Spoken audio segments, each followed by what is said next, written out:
ನನಗೆ ಈ ದೇವ್ರ ತಾಯಿನ ನಾವು ನೆನೆಸ್ಕೊಂಡ್ರೆ ತುಂಬ ಖುಷಿ ಆಯ್ತೈತೆ ಇಲ್ಲಿ ಬಂದವ್ರಿಗೆ ಎಲ್ಲರಿಗೂ ಒಳ್ಳೇದಾಗಿದೆ.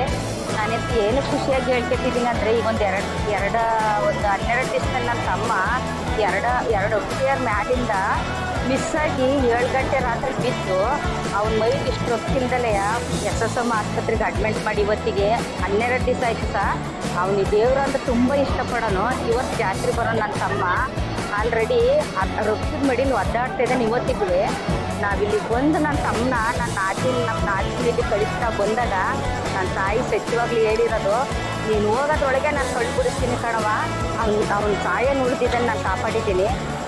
ಇವತ್ತು ಇವತ್ತಾರು ಬಿಡಿಸ್ತೆ, ನಾಳೆಗಾರು ಬಿಡಿಸ್ತೆ. ನೀನು ಹೋಗೋದ್ರೊಳಗೆ ನಾನು ಬಿಡಿಸೋದು ನನ್ನ ಅಮ್ಮ ಅಂತ ನನ್ನ ಗುಡಿಗೆ ಬರಬೇಡ ಅಂತ ಸೊಕ್ತ ಮಾಡಿ ಕಳಿಸಿತ್ತು ಅಷ್ಟೊಂದು ರೊಕ್ಕದ ಮಡಿಲಿ ಒದ್ದಾಡ್ತಿದ್ದಾನೋ.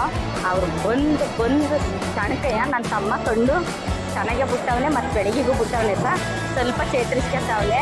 ನಾನಿದ್ದೀನಿ ನಾನು ಮಾತು ಉಳಿಸ್ತೀನಿ ಅಂತ ಅವತ್ತು ಸಂಜೆಗೆ 12 ದಿವಸಕ್ಕೆ ಭಾಷೆ ಕೊಟ್ಟು ಸಂಜೆಗೆ ಕಂಡು ಬಿಡಿಸಿದ್ದೆ ತುಂಬಾ ಖುಷಿ ಆಗುತ್ತೆ ನಮಗೆ.